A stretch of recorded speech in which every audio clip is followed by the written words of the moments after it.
Hello, everyone, and welcome to the Happiness Journey with Dr. Dan podcast, where every journey is worth living. My name is Dr. Dan, and I'm your host for today's episode. I am a cognitive behavior psychotherapist specializing in anger management issues, both court-appointed and private, marriage counseling, dissociative disorders, narcissistic personality disorders, depression, anxiety, and I also provide life and business coaching services. If you need any assistance, reach out to DMV Counseling and Therapy Services at 301-325-1550. Today, I'm very excited to have our podcast episode number 17, a very special guest, Derek Newborn. Now, just like every of my past episodes, I will leave it up to the guests to properly introduce themselves, as no one can do a better job. Derek, the floor is yours. Hey, man. Thanks for having me on. So, yeah, I'm Derek Newborn, health and wellness coach, specializing in helping middle-aged women dramatically increase their metabolism using foods they actually enjoy so they never have to diet again. I've been working in the health and wellness space for a little over 8 years. I've worked with over 200 clients directly to help create not only dramatic change and dramatic transformation in their body, but make sure that those changes are permanent. Excellent. Now, for you to have become a fitness coach, have you personally experienced obesity issues or any related to any lack of fitness, whatever it is? Yeah, so I was on the opposite of obesity. I was always extremely thin. And then in my early 20s, I started getting the beer belly and the laziness and the low energy. So I decided I better make a change before I wind up going in the wrong direction. And even though I'm on the opposite of the obesity scale, I found that it was still the same struggles and still the same damaging relationships with foods and the same kind of turmoil it causes in the mindset of trying to get your body to change, and the frustrations that come with trying all these fads, reading every article and still not making changes. So whether it's trying to increase your weight or lose your weight, I found that the mindset is almost the same.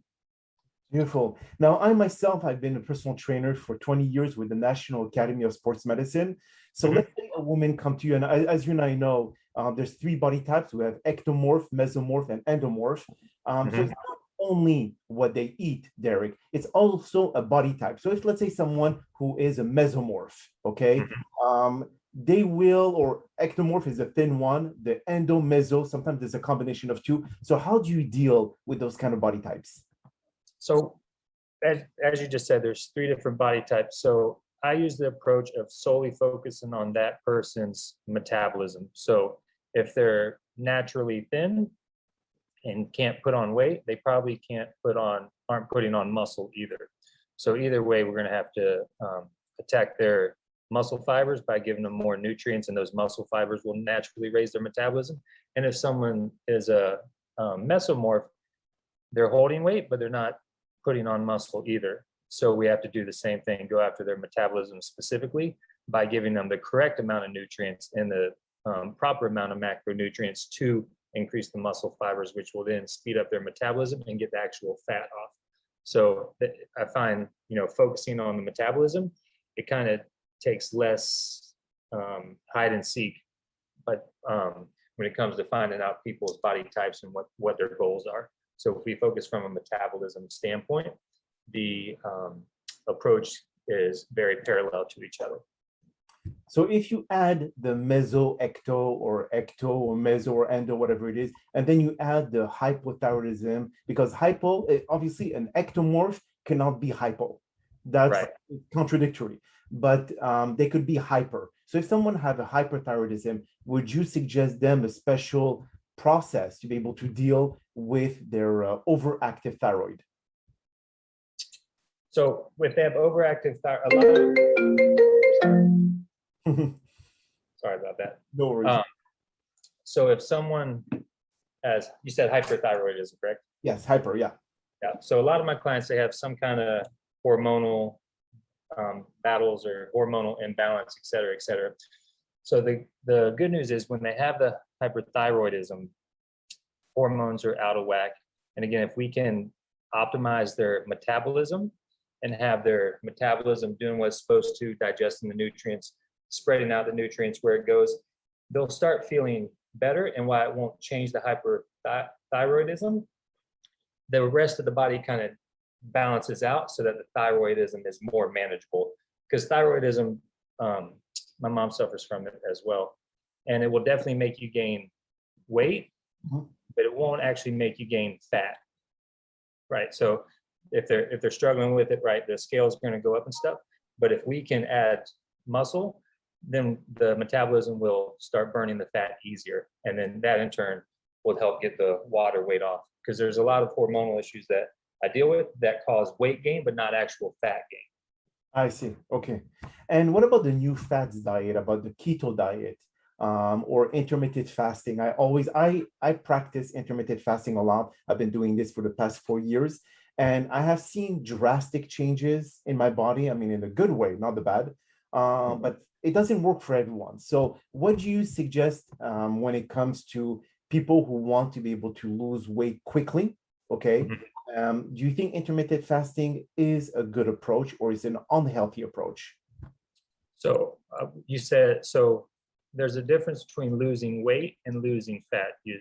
And you said losing weight. So specifically losing weight, because that's what people get. Yes, you're right. So let's be more specific. It's fat that they want to focus on. Yeah. So like I said, I've worked with over 200 clients, and some clients have used keto, some have used intermittent fasting, some have used low carb. And really, the best diet for each person is going to be what's realistic and sustainable. So for some people, they prefer the keto diet because the high fat gives them a lot of tasty foods, right? And so if they can follow that plan and see results, then I'm all for it. Some people live super busy lives. Some of my clients work in the hospital long hours, so intermittent fasting makes more sense to them, right? Same thing. So if that's what's making more sense, then that's what I'm for. And that's where I come in and help build a program around it and give them the exact nutrients, whether it's keto or intermittent fasting or paleo, because it really doesn't make sense for me to give a doctor who works 14 hours this massive meal plan that he has to eat 7 times a day, right? I'm just going to set him up doing surgery. Yeah. Yeah. That's not going to work very well. Set him up for failure. So I believe every diet has its own benefits when it comes to personal preference. And I also believe I'm not a fan of completely eliminating one food group. So, completely eliminating meat from a nutritional standpoint, or completely removing carbs, whatever it may be. I don't think it should be so extreme one way or the other. I believe whatever is sustainable for that person is the most successful, because then it's not them following a diet, because everybody starts a diet. When you start a diet, that means it's only a matter of time before you stop that diet.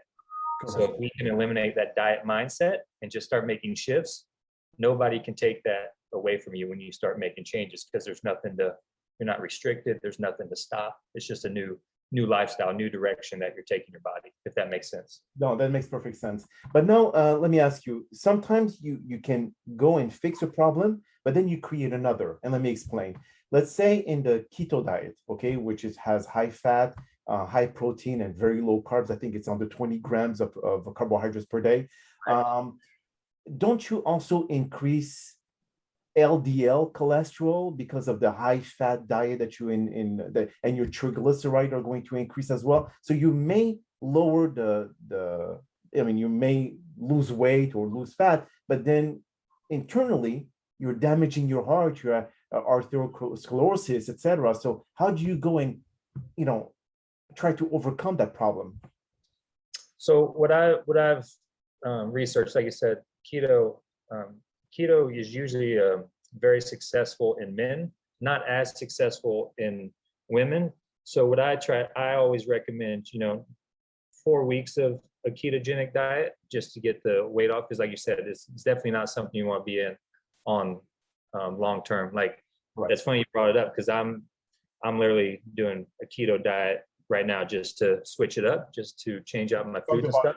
And I'll do it for a couple weeks and then go back to normal. So like I said, you definitely don't want to go so extreme one way where you're eliminating carbs, aka keto diet, for forever, because like you said, start messing with your cholesterol, et cetera, et cetera. Yes. Just very much like people, when you remove, red meat, you start messing with stuff in your body. I see.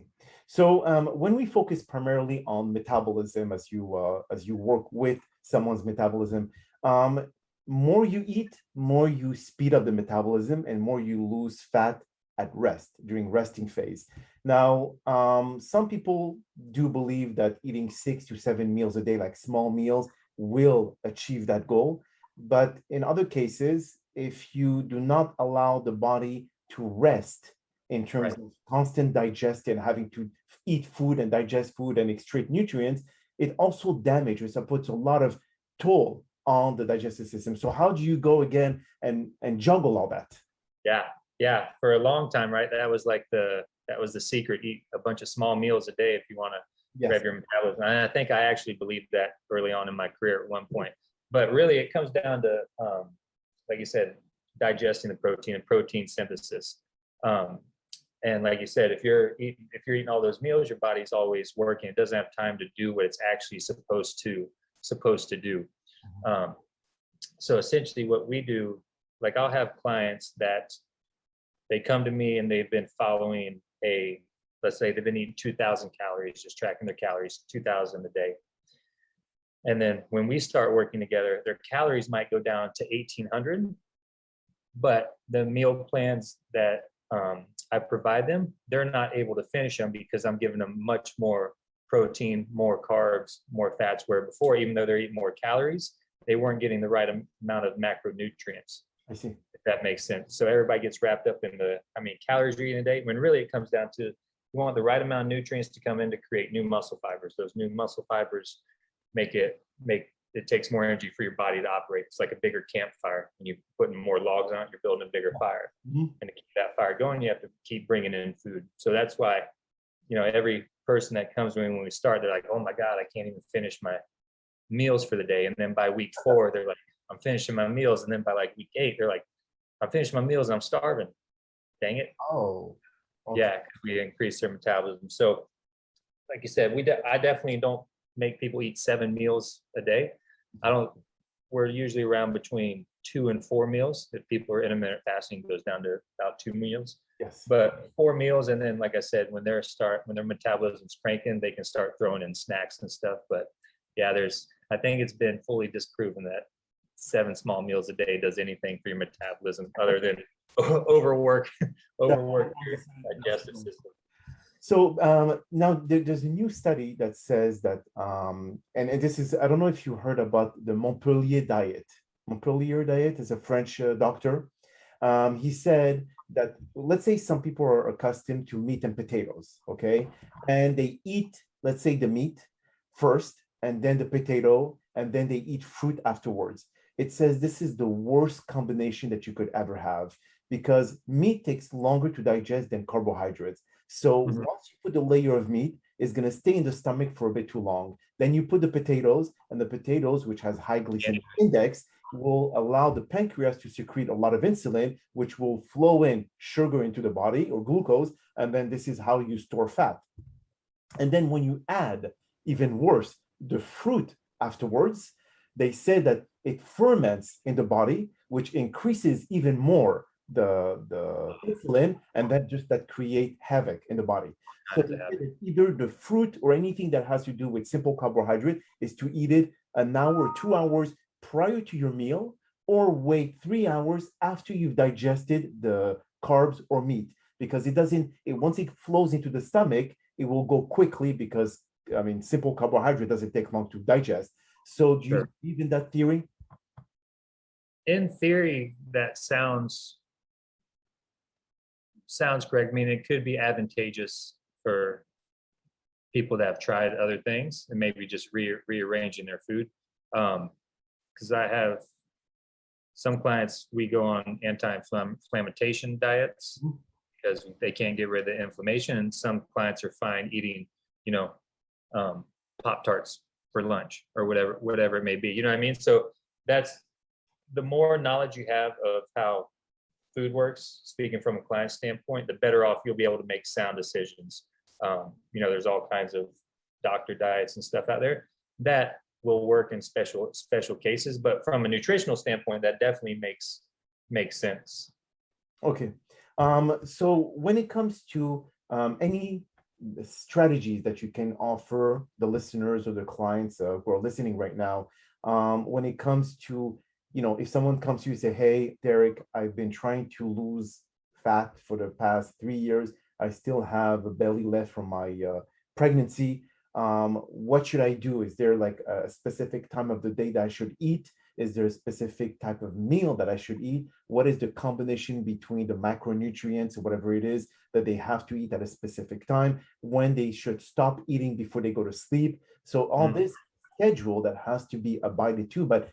And as you said, everyone has a different body. So what may work for one may not work for the other. So how do you work with that? Do you do any blood tests to be able to see what their metabolism is like or whatever? I always recommend blood tests because the more data I have, the more I can be better I can be at my job. But essentially, like you said, when that person comes to me, they say, I can't lose this fat. And then it's always followed up with, I know I need to cut out A, B, C, D, and et cetera. So then that's when I stop them right there. There's not one client that's gone through my 90-day program where I've told them they can't eat or drink something. So step one is, quit labeling and seeing foods as either good foods or bad foods. Because this person, like you said, they've been struggling for how many years? It's not mentally advantageous to pile on more negativity because they're already frustrated, right? That's why they're coming to me, say. So we have to quit labeling foods good or bad. Let's get to what you actually enjoy eating first. And let's base the diet around that. Okay. And then I will come up with the right amount of nutrients, the right amount of macros daily for that, right? So then that automatically kind of lets their shoulders drop and give like, okay, maybe I can do this because I get to eat, my favorite foods. And then we also eliminate the phrase and the use of cheat days. Okay. People like to have cheat days because number one, they haven't done anything wrong if they have a brownie or something, you know what I mean? So again, we want to eliminate any negative emotions or mindset based around their diet. So there's no cheat days because like I said before, we're not starting a diet. We're just making better choices. I see what you mean. So there's no falling off the diet. There's no coming to me on Monday saying, oh man, I fell off my diet. There's nothing to fall off of, right? And then the third thing we do is we also have to eliminate the thought of feeling like you have to use exercise as a way to punish your body and yourself for what's transpired, right? Because it probably took them a long time to put the weight on, and they're kind of angry at themselves for keeping the weight on. So we have to eliminate that. We're not punishing ourselves. We're not punishing ourselves for drinking the beer. We're not punishing ourselves for the brownie. We're just doing this as a form of self-love and to get us closer to the goals, right? Exactly. And then also we want to avoid any starvation diets. So anything super low calorie, anything that eliminates carbs completely, et cetera, because again, we talked about before, there's a difference between weight loss and fat loss. Correct. Fat loss is a permanent solution. So the starvation diets is a weight loss approach. To just lose weight, quit eating, do a bunch of cardio, I guarantee the scale is going to go down. However, when you start eating again and you get back to normal, you're going to pile it back on. So like I said, when they start, they start eating way more food than they ever thought possible as their body gets leaner. So when they come to me, the biggest thing is just start eliminating the negatives and let's focus on what you enjoy and let's nourish what you enjoy every day. And then before you know it, it's less of, oh, I'm day 12 of my 30-day diet. It's more like, hey, this is cool. This feels good. I like the way I'm feeling. I like the way I'm looking. But when it comes to specific portions, whatever the client's goal weight is, their goal is to hit 1 gram of protein per their goal body weight. And we're at 0.75 to 1. Okay. They usually won't do that overnight. That's progressive because most females don't eat that much. But if you can start doing that, number one, I guarantee you're not going to have much more room for any other food if you can hit those protein goals, right? And it gives you a lot of variety in foods. You're not limited. So that's the main thing. If they went in their little fitness tracker and typed in whatever grams of protein for their goal body weight, and they just focused on that and didn't change one other thing, they would see some kind of results within 10 days. Yeah, but Derek, I mean, you have to agree. Let's say someone is 200 pounds. At 0.7, we're talking about 140 grams of protein. That is a lot of protein. So, I mean, this means that if you tell them to eat 2 or 3 meals a day, it's very hard to distribute those 140 grams in those 3 meals. I mean, it's very heavy also for the body to be able to digest that amount of protein. So, do you also include any shakes, let's say protein shakes that can actually give a supplemental help to the customer? Yeah, absolutely. Yeah, absolutely. Yeah, like you said, they're definitely not going to do it overnight, and it's a learned thing. And as the body gets leaner and more muscle tissue comes on, the faster the digestion goes. And yeah, shakes, whatever way they want to consume their protein at that point. But the point is to get that as a focus instead of focusing on, I can't have this, I can't have that. Focuses. Let me get this close to the goal. And it may take 4 weeks for them to get even close, but as long as they're consistently increasing, even if it's 1 gram per day, getting better, then they're going in the right direction. And what about those who actually are binge eaters? Okay, their relationship with food has been very toxic. They've been suffering from morbid obesity for many years as they were young. And someone who comes to you who are on the scale like 350 pounds, is there, you cannot tell them that this is not a diet, because someone's going to tell you, hey, I love cheesecake, I love cheeseburgers. So you cannot tell them, yeah, continue on that path.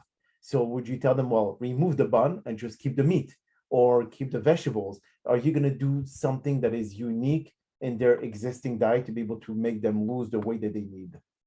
So if they're 300 pounds and cheesecake and cheeseburger is their meals, number one, we would have a conversation that path is killing them, right?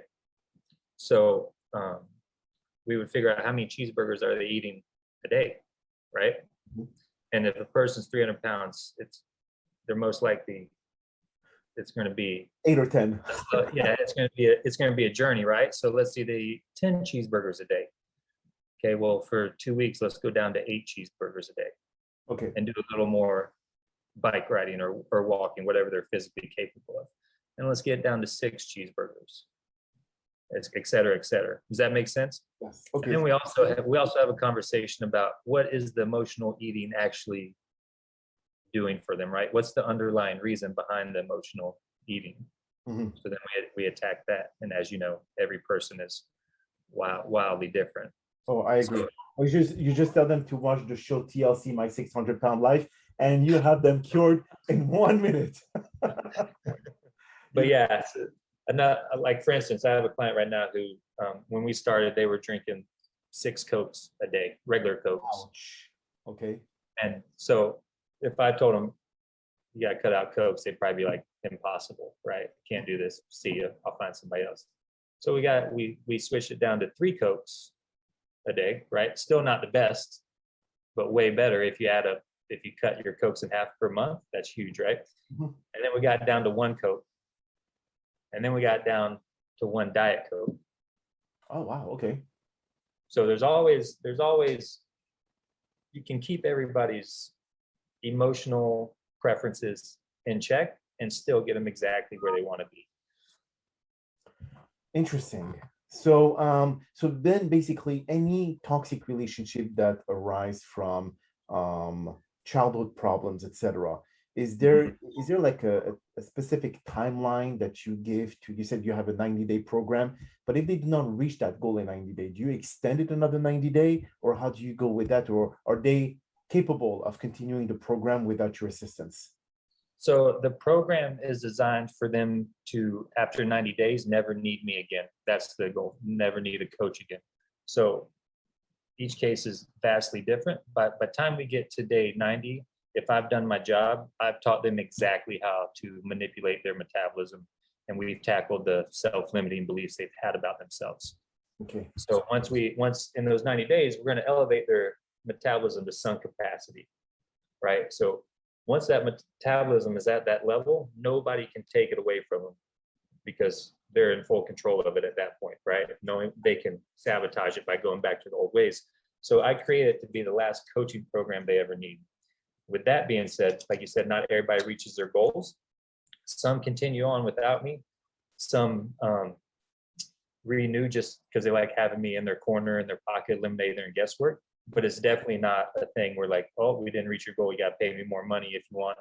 Okay. You know what I mean? It's not a string along program, and it's not if you want to keep going. Does that make sense? Yeah, it makes perfect sense.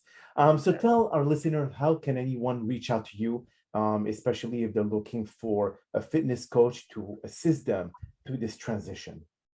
Yeah, so you can go to dereknewborn.com. Everything is on there in detail about the actual 90-day metabolic manipulation.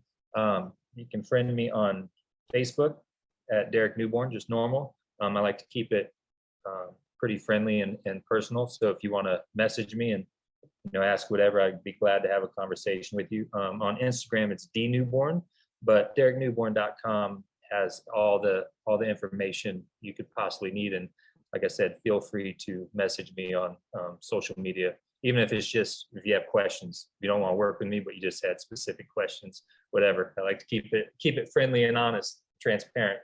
Beautiful. Well, Derek, that's all the time we have for today's podcast. I really do appreciate you for taking the time out of your very busy schedule to join us. Thank you again for participating and inspiring our many listeners with your incredible story. Now, we hope you all have enjoyed today's episode, and I'm very excited about the many upcoming guests that we have scheduled for the Happiness Journey podcast, filled with inspirational stories just like the one you listened to today. Now, here are 8 concluding words of wisdom. 1, believe in yourself. Believe you can and you will. 2, stay strong.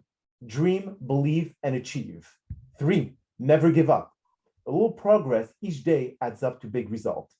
4, be grateful. A grateful heart is a magnet for miracles. 5, work hard. Good things come to those who hustle. 6, stay humble. Work hard in silence. Let success make the noise. 7, be kind. Kindness makes you the most beautiful. And finally, 8, keep smiling. Because of your smile, you make life more beautiful. My name is Dr. Dan Amzalag, and you may all keep pursuing your amazing journey in life.